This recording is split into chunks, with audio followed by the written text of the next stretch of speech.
Eric, do you want to give the intro? Welcome to Liberty Starship, where we go beyond the typical terrestrial talk. I am Eric Alexander, along with Peter Baines. Together we are your crew and invite you to join us on the journey to discuss politics and current events. And Pete, today we have a special guest. Would you like to introduce her to our audience? Yes, we have Arizona Republican Secretary Cyndi Love. She is a national delegate for the Republican Party, which means she'll be voting for Trump. We don't know where yet because we're still trying to nail that down. It might be Phoenix, it might be Jacksonville. Who's to say? But Cyndi, if you could just start by telling us a little bit about yourself. Sure. Yes. Oh, okay. My name is Cyndi Love. And actually, I grew up as a Democrat, and then I became an independent. And it wasn't until President Trump entered the race to become president that I became a Republican, because I really believed back in 2012, when he was kind of contemplating running for president, that he would be the change that we really needed in this country. And he's proven that, because he did become the 45th president of the United States. So as part of that, it was because of our great president that I became an activist within the Republican Party. And since then, I have been a precinct committeeman. I have been a precinct captain, and I also was the LD23 precinct committeeman of the year for 2017. I was the second vice president for the Arizona Federation of Republican Women. I've served on the National Federation of Republican Women's Membership Committee, Community Engagement Committee, as well as the Diversity Committee, in which I currently continue to sit on. In addition, I also am the first Black American to be elected as secretary of the Arizona Republican Party. And I also serve on President Trump's Finance Victory Committee, in which I have pledged to raise $25,000, and I'm almost there. So here I am, Cyndi Love, and I'm putting together a program for grassroots activists like myself, so that we can have a relational outreach program to make sure that we get the 11 electoral votes for President Trump here in Arizona come November 3rd. Wow, that's a lot. $25,000. Who are you raising that from? How do you? Well, that's during the coronavirus, it seems to be a challenge, but I believe in taking lemons and making lemonade, and it's all in your attitude. I believe in showing up with myself, paying attention to, and do not judge, but be open to the outcome and not attached. And with that attitude, I've been able to secure funds. Mm-hmm. Now, you said that in 2012, so you had this journey from Democrat to Independent to Republican, and in 2012 you became aware of Trump, and that's what made you become a Republican? Is that fair to say? Actually, I didn't become Republican until actually 2015. That was when Trump decided that he was running, and I felt like he was staying in the race, because, you know, a couple of other times he attempted and he played around with it. And of course, he didn't do it at that time. But I knew in 2015 that he was the one. And I had clients in my business who said, Cyndi, you told us that in 2012 that Trump would make a great president, and we think you should go and help work with him. So what I did, I was pretty bold and ballsy. I submitted my resume to someone with the Trump team in New York, and some guy, Fitzpatrick, I believe, came to Arizona, and he interviewed me, and I started making calls on behalf of the Trump campaign around the country. And then I was introduced to the Trump campaign here in Arizona. In fact, it was the Trump campaign who told me to go to Fountain Hills and show up at LD 23 meeting to become a delegate. And that's how I got my start in Arizona politics. It was because of our great president, Donald J. Trump. Wow. What was he saying in 2012 that made you get, interested in the campaign? Well, it wasn't what he said. It was his persona that he had. Trump always has a vision. He's always positive. He's always optimistic. No matter what is going on, he's always there on the bright side of things. Even during this COVID virus, I think he has been the most positive example of what I can say that leads people to success. Because if you conceive and believe, then you achieve. And I think he has that intestinal fortitude that a lot of us wish that we had. And that was the most important thing that really stood out to me. So you've been very involved with the state party. That's quite a big leap. You've gone from 2014, not being a Republican, 2015, you joined the party. And when were you elected the party secretary? Was that 2018? Yes, that was. Actually, it was at the mandatory AZGOP meeting that takes place in January. And this one took place in January of 2018. And I became the first Black elected secretary of the Arizona Republican Party. All right. Now, from your perspective, you've mentioned that the party, in your opinion, needs to be reformed, that the rules need to be changed. Sort of big picture for people who are listening, how does the party need to change? Is it that it needs to be more responsive, more grassroots? I assume that's, given what you've just said, that's kind of your vision for the party. But specifically, yes. What needs to change? Specifically, I think it starts with the bylaws that basically governs our party.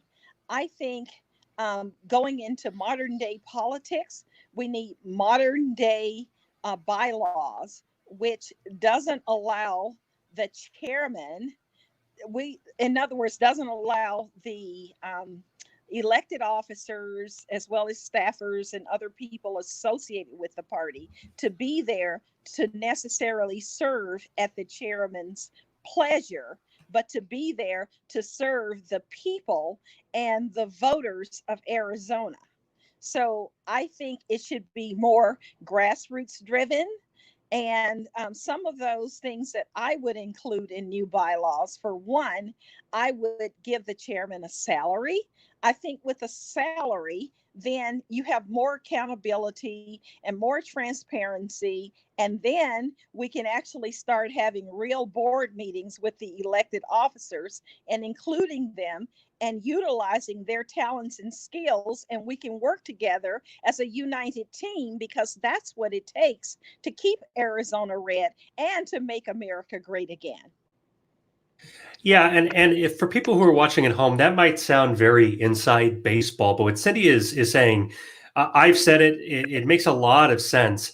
Essentially, what the way things work now, you have a multi-million-dollar company that has a CEO who's a volunteer, who's only there part-time, and so they have to hire an executive director who will actually run the party, and whoever that is going to have a lot of influence. And that may be somebody who's very good, maybe somebody who's very bad, but the thing is, the party members have no input on who that person is. The party chairman picks that person and then lets him or her run the party on a day-to-day basis, which seems insane. That person has a salary. If we elect somebody to be the chairman or the chairwoman in this case, that person should be given a salary so that they can afford to make being the party chairman their full-time job. And for some reason, you said it, this is a very old-fashioned way of running it. We're treating this like, they're a poll volunteer or something. That's crazy. That's not how a party can run. Well, I have a question. For you too, since I'm not as inside as the two of you are. I've never been a delegate, so I'm just curious. In contrast, how do the Democrats do it? Do they do it the way that Cyndi is proposing it, or do they do it the way the Republicans do it? Do you guys know? I don't know exactly, but I think they have a more unified party because they actually utilize the officers and the people who are within their party. And that's the reason why they are able to delegate other outside organizations and nonprofits to help them on the ground. And then all of those efforts pour directly into the Democratic Party. And that's the way they always have done it. And that's the way they continue to do it. But now, of course, they're really doing it. So, anyway, I think in Arizona, as well as probably around the country, we have a big battle on our hands because of our organization's ground game. I think we need to do a better job with that, and a lot of that can be done with relational outreach. There are apps that are out there that I've been investigating, and most of them actually don't deal with Republicans. They're only for the Democratic Party, and a lot of these organizations are using those apps so that they can't be censored through the social media platforms. And this way, they have a persuasive campaign going on to get other Democrats as well as independents on board with them. And they use it for voter registration. They use it for persuading the vote as well as the get out to vote. So we as Republicans need to up our ground game quickly. Yeah, and I would amplify that. One of the big differences is the Democratic Party, when they do fundraising, the money will go basically to the center of the party. They will hire consultants who will then manage a lot of the down ballot races. Whereas for the Republicans, they don't appreciate the idea of economies of scale, which is if you're running for Secretary of State, which is our lieutenant governor, essentially. Mm-hmm. You run your own campaign. You fund it. You hire your staffers. You do it all by yourself. And maybe that works for governor. Maybe that works for Secretary of State. But when you start getting down to like superintendent of public instruction or the other so-called down ballot races or corporation commission, whatever it is, now you have people who have no budget but now have to hire a staff, and that doesn't make any sense.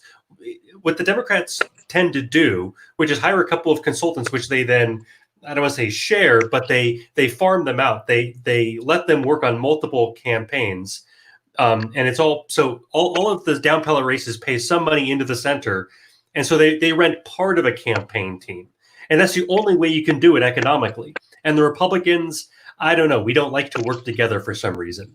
We say, Yes. hey, do it on your own. Yes, and so and another thing that they do very cleverly, they have paid staff, but they also have volunteers, and they take care of their volunteers very well. And that's something that we just haven't gotten around to learning how to do. However, back in 2016, I did really, really work a lot and spent thousands of dollars of my own money to help to win for President Trump and other Arizona candidates. I had my office, and the landlord enabled me to knock out a wall and basically enlarge my huge conference room. And I turned that into the North Scottsdale Trump Victory Office, where we made hundreds of thousands of phone calls. I had people working remotely all over the state.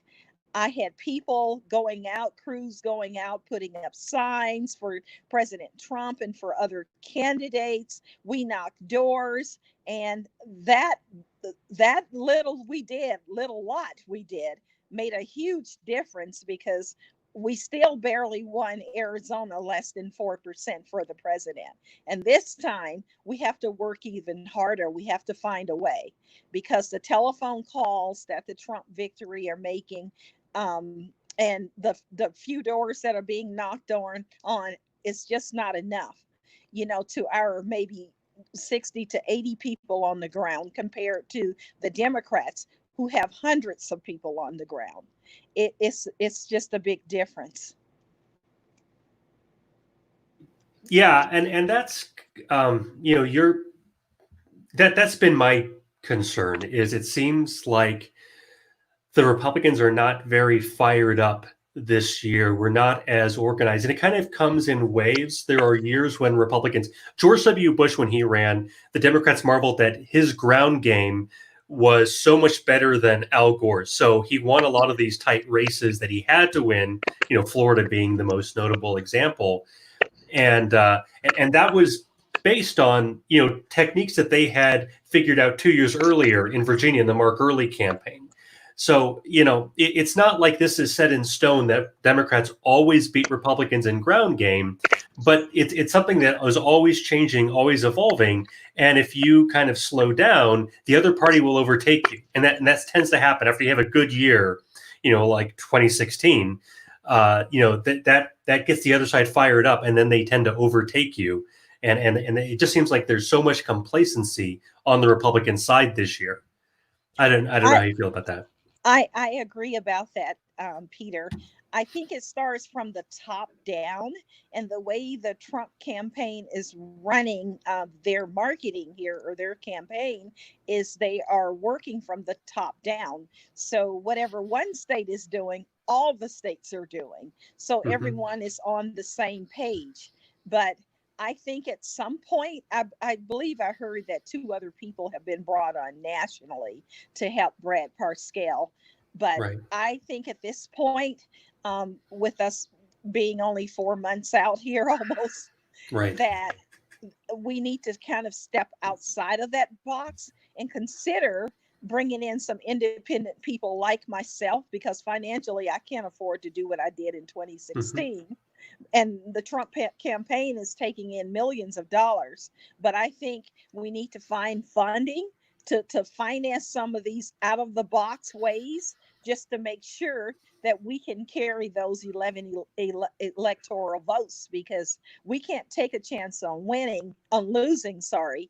Um, just like in 2018, let's look at 2018. We lost the House because of it. We lost Congress. We lost those seats. And I think they're continuing to implement the same plan that they utilized in 2018 here in 2020.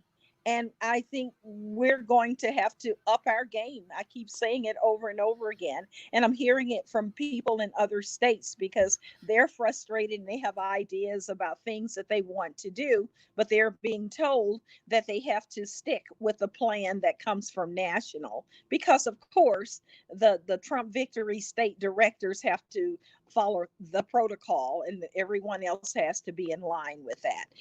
I was yesterday was President Trump's birthday, and also Sheriff Joe's birthday, and the birthday of the U.S. flag, and also I believe the birthday of the U.S. Army, all in one day, July the Huh. 14th. Can you believe it? Well, I June was 14th. I was there, and I was learning of this Trump event that took place on Memorial Day over in Lake Havasu on the lake, and they had over 1,000 people, beautiful boats, and all trumped up, and really no television station even picked it up, nor did the Trump campaign even acknowledge it. And I think those are the kind of things that need to go viral, that we can use nationally all over to let people know we are not silent. We're not silent. When Sheriff Joe came up with that term back in 2015, the silent majority, at that time, people were hiding. We were looking around us because they didn't want President Trump to be the president. But I think going forward, all of us need to start speaking up and speaking out, because we can no longer afford to be silent. Okay? This is real. And we cannot afford to let the leftists turn our country into a socialistic society, because socialism is a lie, and it's similar to liberalism. Everything that our proponents promise actually delivers just the opposite. So we do not need the government controlling our lives, nor do we need these anarchies like Antifa and others coming in controlling our lives. So it's left up to us as Republicans to stand on our principles and our values, because we are the conservatives. We are the ones who have to protect our country. There's a lot there. Let's try to take it in sort of bite-sized pieces. When you say the silent majority, obviously that harkens back to Richard Nixon and his campaigns. He talked about the silent majority. Trump talks about the silent majority, and we're seeing, this is, people are comparing this year to 1968. Because of the riots, because of the racial tension, and because of you have a president who seems poised to run on a platform of law and order. Now, you and I have talked about that's kind of it can be sort of done poorly. That could be a really dangerous way to frame this campaign. If you're trying to reach out to independents, if you're trying to reach out to African Americans, How do Republicans need to address this issue of the recent unrest, do you think? Well, Peter, I can tell you, I've had African American people to call me who are Trump supporters. Some of them on the fence, some not. I've also talked to friends who are involved politically with the Republican Party all over the country, and we all agree that the leftists are behind, this whole situation with Antifa and taking advantage of the Black Lives Matter movement and so forth. But it's all about the messaging to the right market and through the right media. And right now, it's not the time for us to push this law and order, because it sounds more like a dictator that some of the blacks were saying to me. Oh, Cyndi, what are we going to do? Oh my goodness. The army's going out to kill them or whatever. But we just have to tone our messaging down. And so instead of saying law and order, I would say something like public safety. It sounds more calming, and it also can bring in and be inclusive, especially of those soccer moms that are living in the suburbs, and maybe people that are pretty religious, for example. They don't want to hear anything about the thugs or whatever, because you know what? They're still human beings. They're still people. I think we need to relax, and we just need to remember that in speaking, we need to share a little love, show a little union, and just smile, because you can get further with sugar and honey than you can vinegar and salt. Yeah, I certainly agree that. Sorry, Eric, did you have something you wanted to say? Yeah, I just think that's funny because Cyndi, this is the first time we're sort of meeting and talking. But I have a background in law enforcement for 20 years. I was a police officer for 20 years. But I always tell Pete that on the show, I like to use the term public safety, because I do feel that it just makes it just a little bit more palatable to people that might not agree with me. Just to say that I have 20 years of experience in public safety, which is correct. I was a first responder. I was a uniformed officer. Because I do think that term actually does give a little bit more of a, like you said, there's a little more sweetness to it, a little bit more. Yes. Oh, absolutely. And remember, love always wins. Mm-hmm. It always wins. That's true. And there's a lot of slogans that are being thrown around, like Black Lives Matter, which is an organization and it's a slogan, and it seems like a lot of people are having trouble keeping those apart. Black Lives Matter is not just an organization; it's a very radical organization. If you go to their website, they call for all kinds of things. I'm sure you have some opinion on that as an organization. You brought them up a second ago. What do you think their agenda is? Black Lives Matter, I think they kind of started out maybe with the right thing in mind, but from my understanding, the Muslim Brotherhood is behind it too. And we know what the overall goal is. The overall goal is to get Sharia law in this country and turn us into a Muslim society. Most of the wars that happen around the world happen because of religion and ideology beliefs. And I believe that they're taking advantage of this opportunity. A lot of people are, um, because of the racial injustice with Black people, and they're using this platform so that they can enable their goal and their mission.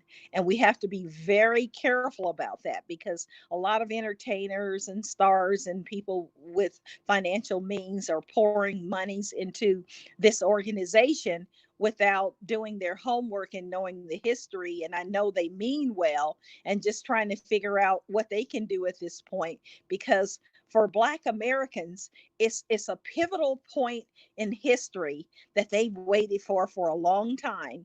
And this is the first time that it's gotten this much attention, because of what happened to George Floyd over in Minneapolis. But we all know that racial injustice has existed in this country for many, many years. I grew up in Mississippi, and I was there on my father's shoulders the night before Dr. Martin Luther King was murdered in Memphis. And I saw people get killed, and I saw people get their legs blown off and tear gas thrown. So I understand, and I understand what it means to vote, and how we had the right fight for the right to vote in Mississippi, and the desegregation of the schools and the law enforcement. And that's what happened for a long time. Law enforcement, there has been a culture within the law enforcement departments, because I'm sure it started in the South with those Confederate states out there who basically said, you know what? We can't enslave them anymore, because, we have the, 13th, 14th, and 15th Amendments. But we can enslave them by criminalizing them through law enforcement. So they use this as a tactic to either consider Black men, boys, basically Blacks, consider them either guilty or dangerous. So, in what you did was you put it in their heads. And I remember growing up, and my father would tell my brothers, now be really careful now, because you don't want the police to stop you. So for Black men, a lot of them grew up thinking or wishing or hoping that they would never be killed or hurt by law enforcement. So this culture has existed for a very, very long time. And I think the whole racism issue it's been really subtle, even though, most people have moved on from it. But I think it was up under our president, Barack Obama, when he said Trayvon Martin could have been his kid. When he said that on national television, I think that ignited a match, and just really lit us up again with this whole issue of racism.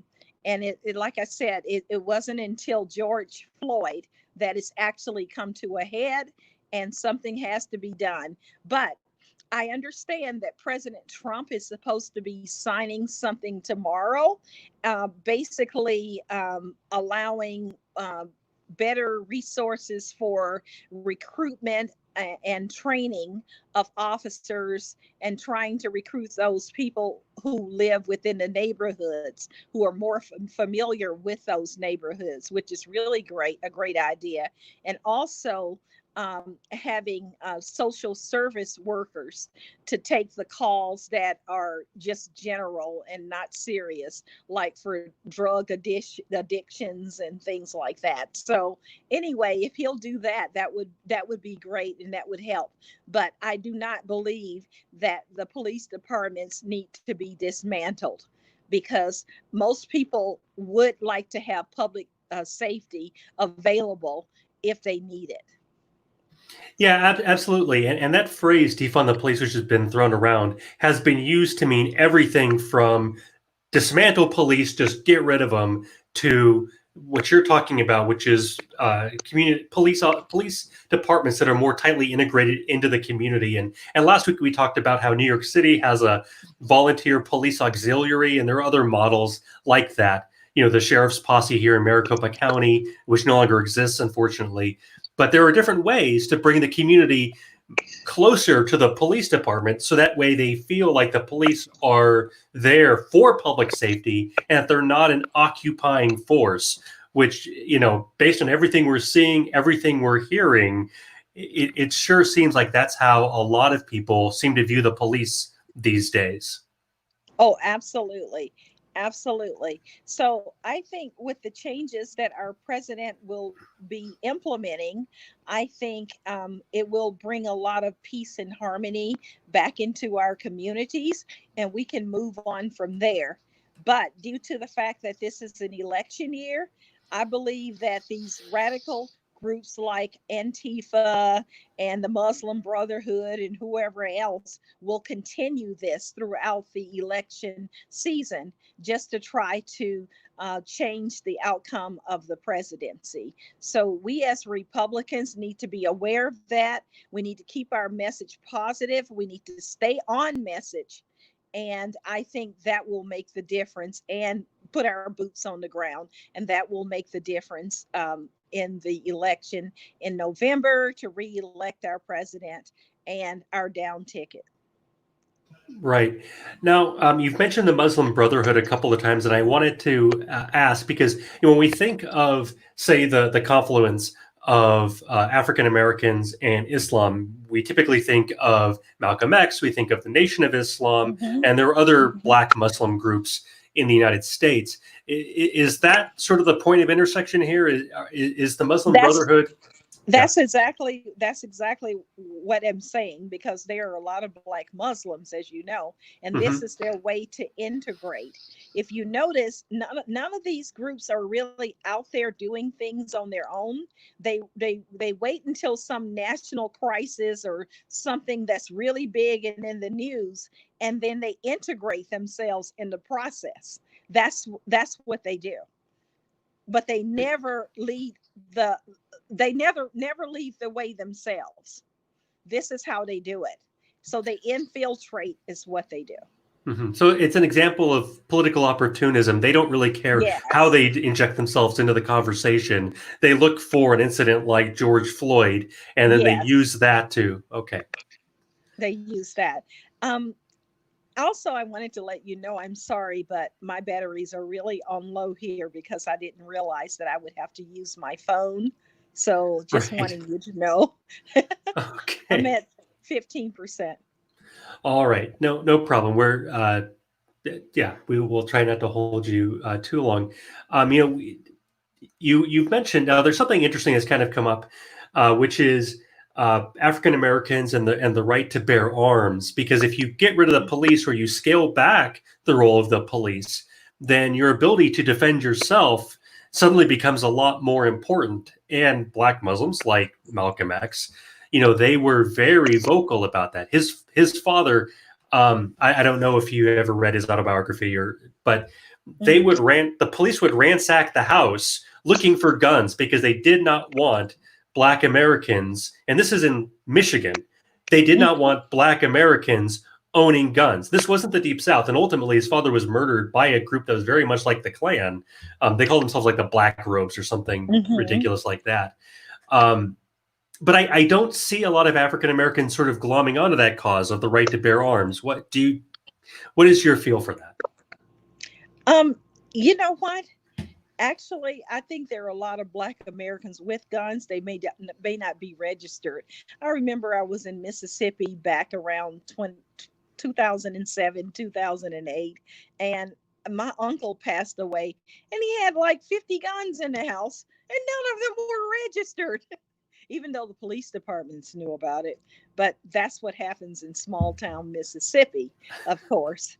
Um, but in terms of blacks, no, they have brainwashed the blacks. Oh, you don't want to go get a gun, you have to go through this background check. And here it goes again, it's through intimidation. Because remember, I mentioned something earlier that the law enforcement basically most of them were in that mood or in that era where they thought that blacks were guilty or dangerous. So that's the last thing they would want them to have is a gun. And so in the meantime, mentioning guns and the black society and black America, I would just also like to say that actually our black population is decreasing. It's like a genocide. We have about 1,000 black babies being aborted every day, daily in this country, which is really a shame. And since Roe versus Wade, over 16 million black babies have been aborted in this country.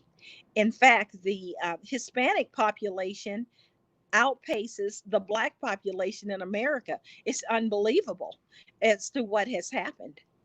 But anyway, that needs to change. And that's something that we all can agree on. I even think even the Democrats can agree that late term abortion is not an option to take a baby's life after it's born.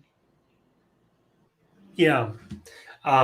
Yeah, and that seems like that should be a natural issue that Republicans should be able to leverage. But election cycle after election cycle, there seems like there's just this big disconnect between the Republican Party and the socially conservative values of African Americans. Now, you mentioned that you're on the diversity committee for the National Federation Yes, of Republican I'm Women. Yeah. yes, I am.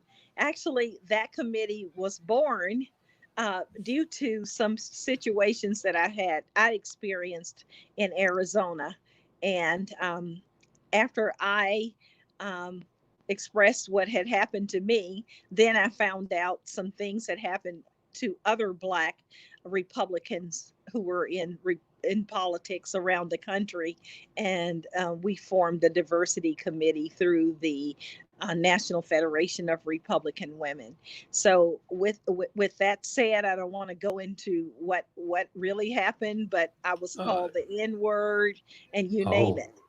And I was basically ambushed out of an organization as a result of it because they didn't said that they didn't want any ends in having a leadership position within their organization.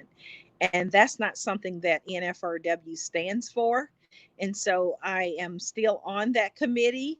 And so they've been talking to us a lot, trying to find out, how do we feel about the racial injustice and so forth. But as far as I'm concerned, not only does do Black lives matter, but all lives matter. And that's what we need to stay focused on. We need to stay focused on all lives matter. We all need to be inclusive. We need to be colorblind because the rainbow is full. Red, white, red, yellow, black, or white. We're all precious in God's sight. And I think that's the way we need to look at it. We all need to remain colorblind because the color landscape in America is changing. And the white Caucasian, male and female, will not be the majority soon because we're all mixed with something.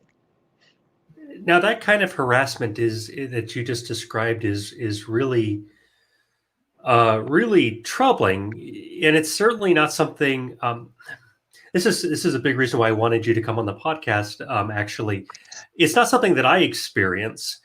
I'm sure Eric, you don't see that a lot, and so I think it's easy for Republicans to say that racism is in the past. I am mixed, and I have experienced all sorts of things in my lifetime. I'm Hispanic and I'm white, so I've experienced all sorts of weird things in my life ever since I was a kid.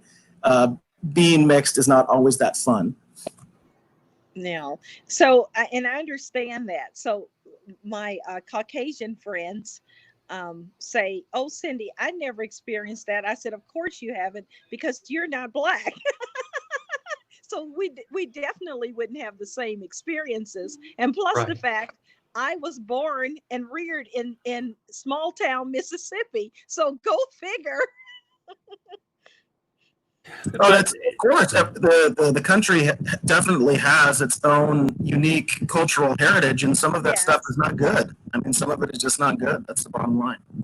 yeah, but No, Arizona, it's hard for me to believe because we don't have. I mean, I do believe you, of course, but we don't have a large black population. We were not a slave state. We were, I think, technically part of the Confederacy, although Phoenix wasn't. That's a complicated, long story. But um, it's hard to believe that that kind of hatred would exist in Arizona. I just don't understand where that would be coming from or why people would feel well, that you know way. what? You know what? I've thought about it and thought about it, and what I can say is maybe it wouldn't exist, but sometimes when people are into titles and they're into leadership and moving up politically in or maybe up the corporate ladder, and they see that a black woman or a black person is maybe a threat to them because maybe you have certain talents or skills that they wish they had. So I think that can contribute to it. And in their heads they're thinking, wow, well, I would love to have her talents and gifts, but I don't. So what I have is the fact that I have my color. Wow. Um, so And what if? that should Yeah. supersede, and that's the way it is. Actually, when I went to school in Mississippi, my undergraduate degree is in communications and education, and my Hmm. master's degree is in public policy and administration. And the reason why I did go and get the master's, first of all, my parents were pretty educated people, so educated black people in Mississippi. Hmm. But one thing that they would always instill in me, you are black. So you have to go to school, you have to get a bachelor's degree to compete with a white person with the high school degree. So I'll tell you, when I received a fellowship to receive my master's in public policy and administration with emphasis in community and economic development, I did that because I thought if I got the master's that I would be equal to a white person who was competing for a job with a bachelor's, because that's the way we were. It was instilled in us at an early age that we always had to accelerate. Wow. And so when I thought about it, I thought, okay, so this is why I experienced what I did here in Arizona. It was because of the gifts and talents. And the white supersedes my education and my experiences Hmm. and my engagement. Yeah. We hear these phrases like, white privilege and white fragility, and I think it's easy to sort of dismiss all that talk as being, just sort of liberal arts education, grievance studies baloney. But if you haven't experienced it, you don't, you know, if you don't even see it because nobody is calling, using those words around me. Uh, No, yeah. let me It just say this. Excuse me, let me just say yeah. this. A bigot will never show its true colors around anyone else but the person that they are doing it to. It's because they don't want to be called out, because it's your word against theirs. They'll never do it in front of someone else. Wow. Yeah, I get that. I mean, yeah, that has to be it because it's No, just, they it's would hard. never. It's Yeah. just like a husband who abuses his wife. He'll never do it in front of someone else, and everyone else will say how wonderful he is, and he's such a nice guy. And then she has to go home to get beat and talked to horribly. And so that's the way it works when people actually um, um, commit these kind of things. This is how they do it. They Yeah. go around it, they deal with you directly. They may text you, they may email you, they may tell you silently to your face and smile it out and stab you, but they'll never do it in front of someone else who can witness it. Yeah. Um, yeah, that's that. Yeah, The that's abuser would never do that in front of anyone. Right. It's not easy. Well, because it's cowardice. It's bullying, right? Every Yes, bully it's is a bullying. coward. It's Yeah. bullying. Mhm. Oh, boy. So I think you and we've talked on the phone a bit.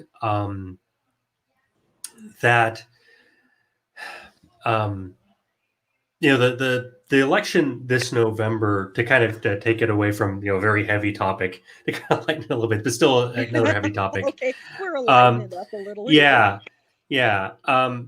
It's the president seems to be in really big trouble electorally. Mhm. There's a lot of state polls. Today another poll came out. He was down by 14 points. The average is about an 8 point difference. Um, a lot of Republicans are saying that the polls are inaccurate. You can't trust them. Just wait till November and we'll see. He's really ahead. What do you think about that attitude? Well, it's always good to be optimistic, and the president is more optimistic than anyone. I could say that back in 2016, I was downtown at the Hyatt downtown, in the Trump room as the numbers were coming in, and really the polls were all wrong. So all I can do is hope and pray that they're wrong again this time, and that the people will come around and change their attitudes and so forth, and that we will get those votes. I think most Americans have short-term memories, so whatever is going on around that time, that will determine the presidency. So if it's about racism, then racism will determine it. If it's about Russia again, then Russia will return it. So if it's about COVID-19, then COVID-19 will be the issue. So depending on what's going on around election time in October will determine the presidency. Right now, anything can happen because you never know. Things are rapidly changing day by day. So I would have to say I somewhat agree with those Republicans that are saying that we just have to be optimistic, and the Mhm. polls have been wrong before and they can be wrong again, and we will reelect President Trump in 2020 for 2020. All right. Um, it seems to me, looking at a lot of these things, there every day it seems like there's a new, whether it's George Floyd or COVID-19, or there's always a new scandal every single day. And we were talking about bleach a couple weeks ago. Everybody's forgotten about that. The murder hornets, people have forgotten about that, and that was just a couple weeks ago. That was I maybe know. 30 days ago, and Yes. feels like it's a year ago. So, it seems to me that most of these bounces, over the course of the campaign, people forget. And they also just sort of even out. Sometimes there's good news. The stock market goes up. The stock market goes down. We lost 30 Mhm. million jobs. We added 2.5 million this month. Um, but there are two events that have really been turning points in the polling. The first one was Russiagate, which you just mentioned, where the president Yes. picked up about 5 points in the average, and he held that. It was the Mhm. first really big inflection point we've seen since polling began about a year and a half ago. And so I think the Democrats definitely overplayed their hand. And if they try to impeach him again, we'll see, another bounce for the president. Um, but with this latest, um, COVID really hasn't hurt him that much, but the George Floyd incident, it seems to me, really has hurt him so far. But what you mentioned earlier about these reforms maybe have the possibility of turning that around. Is that what you Yes. see? Yes, and the news media will never tell you all the good that the president has done for Black Americans, Hmm. like with the opportunity zones, with the monies that's been allocated for our historically Black colleges and landmark colleges. To make sure that they stay around, because President Obama was president for 8 years and he never did anything with that. Also Mm-mm. the criminal justice reform, to release some of those people who were incarcerated for minor crimes or even for crimes that they didn't commit. So, the president has done a lot for Black Americans, and but the message is just not out there for a lot of them to see it or hear it, because they have their televisions turned to Clinton News Network and others. So that just doesn't work. And in terms of the polls and about the president not doing well with the George Floyd, I think is a lot of misinformation.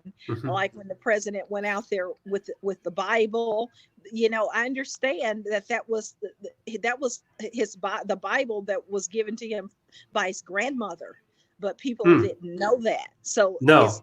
It's just a lot of misinformation that's out there. Or when he planned to go for the rally scheduled for Tulsa for Oklahoma. Actually, I don't put that on him, because he has people around him that handles his scheduling, and maybe it's a lesson to be learned that in the future, when they schedule events, they need to check that date to make sure that it's not in conflict or anything with the date of history that will be confrontational or not looked upon well.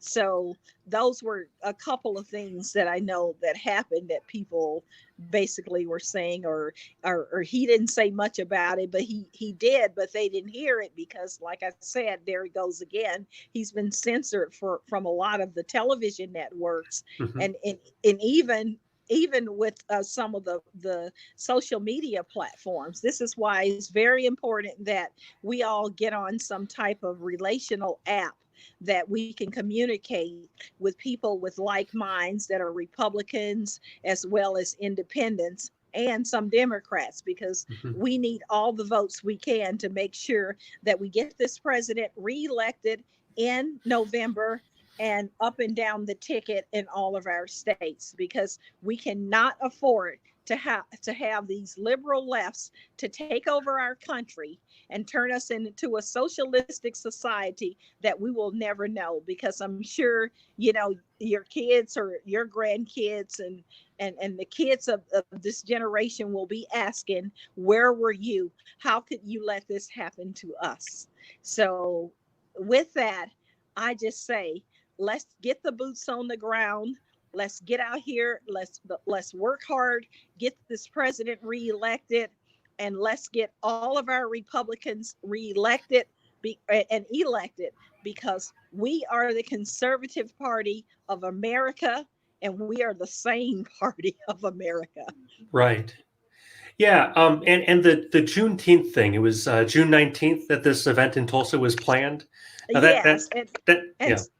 And so with Juneteenth is celebrated every year, and that's where about 300 Black slaves were massacred. And so Oklahoma played a big role in that. And whoever the scheduler was for Trump with the rallies did not realize that at the time. So I don't think that was done maliciously or deliberately. I think it was unintended. And he did resolve that by going in the day after. So he will not be going in during Juneteenth. So he did the right thing for that. Now, I don't understand if, here we are, we're in a time of great, there's racial violence in the streets of many cities, including, Minneapolis, of course, but all over the country.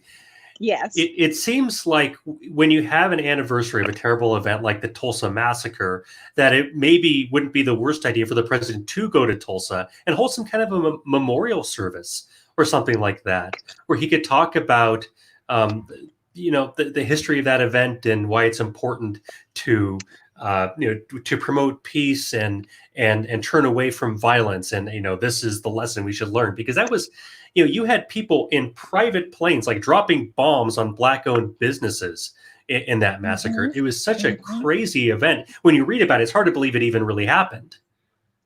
I know. And so, like I said, I believe in taking lemons and making lemonade. And it would have been a great opportunity for President Trump to go and talk about this and to unite us as a party and to let Black America know that he's here for us and he understands what we had to endure. And now, of course, he still can do it the day after. And I hope that he incorporates that in his speech when he makes it to Tulsa for that rally. That would be awesome. And that would be a way to unite America, Black America. Yeah.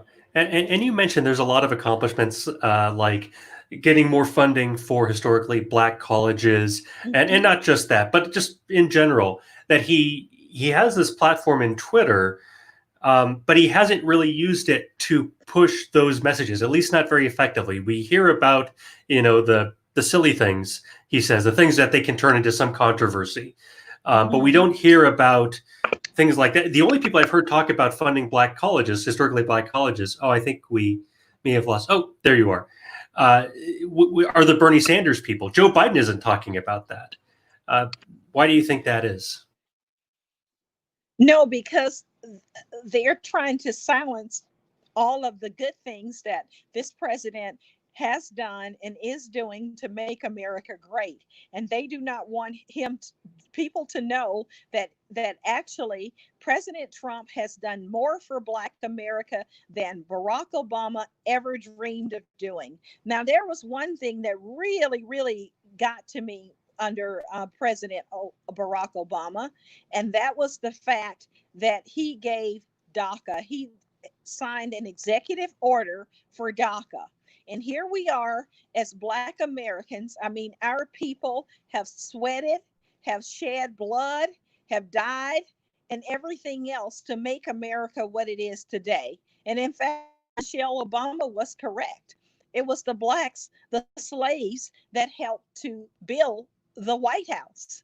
And here we are, and we haven't been given certain opportunities that the Hispanics who come to this country illegally are given. And I just think that's just, it's really not good. And that's part of the reason why this Black Lives Matter movement is going the way it's going, because Hispanics get more opportunities illegally in America than Black America.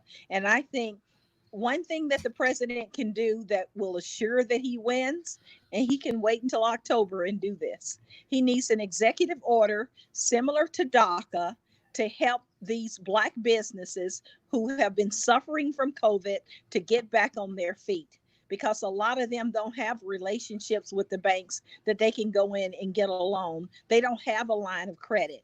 It's the beauty shops, it's the barber shops, and the the barbecue places in these small communities, which basically hold those Black American communities together. And a lot of those businesses are not going to be able to reopen as a result of COVID. And this is an opportunity that he can have, that he can sign an executive order and say, hey, if you're a Black business owner with less than, say, 10 people or 15 employees or whatever, here's a special program to help you reopen and stay in your community to help your community. So I think something very special needs to happen for Black America, just like a lot of special things happen for illegals. They're able to get our education, they're able to get our health care. They come here, they take our jobs and work under the table.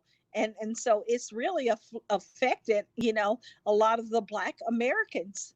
And I just think if he did that, it will be a sure win.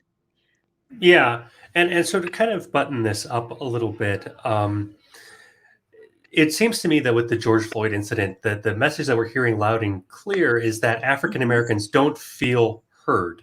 They feel like nobody is speaking to their concerns, that the Republicans over here are having a conversation that has nothing to do with the challenges that African Americans face. How can Republicans, how can President Trump let African Americans know that they're being heard?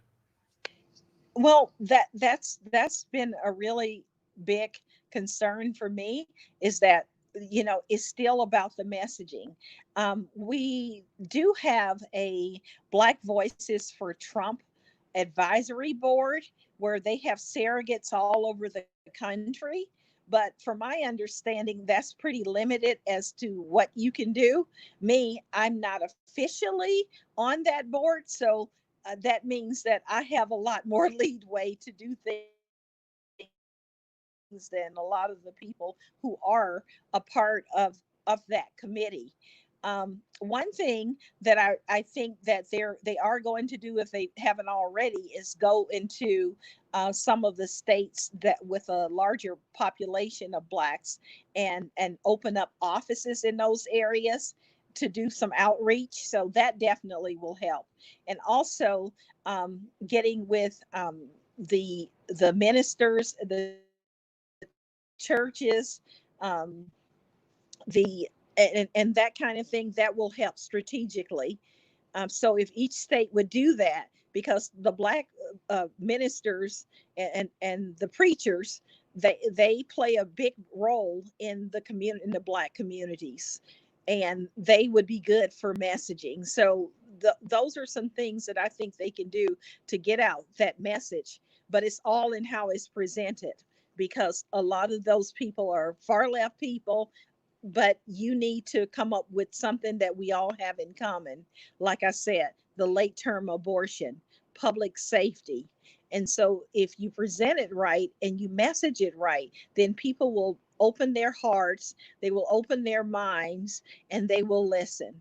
And when people have an open heart and an open mind, and they listen, then maybe they can hear one thing that you say that may stick, and then they may be able to go and persuade others.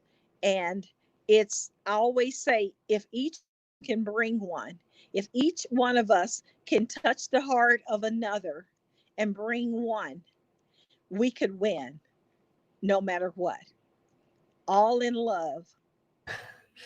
Well, that's a very inspiring message, and I hope that that works. If looking at the map, the Southeast, Florida, Georgia, South Carolina, North Carolina, Virginia, what do they all have in common? Large Black populations. So That's true. it could be the decisive factor here in November. Well, Eric, do you have anything else that you'd like to add before we sign off here? Unfortunately, I've been having some audio difficulties, so that's why I've been kind of silent here. But Okay. I've heard the highlights, and Cyndi, I just want to say a lot of what you say that I could hear was excellent. And you have a very positive message, and that's what I'm all about, is positivity. We see so much negativity in the media and things like that, and I think it's really important to be positive, and I really appreciate that from you. Well, thank you so much. And it's so nice meeting you too. And just keep on messaging about public safety, because I think it's going to play a large role in our election November 3rd. Well, thank you for coming on. I know your time is valuable, and it really means a lot to both Eric and me to have you on the show. And I hope everybody at home really appreciates, what Cyndi Love, Trump activist. There's your banner there. So, thank you. all right. Well, thank you for having me. Thank you for having me anytime. Thank you. All right. Well, for those of you at home, I would like to sign off saying this is my co-host, Eric Alexander. I'm also here with Cyndi Love this week. I'm Pete Maines, and until next week, you keep flying free.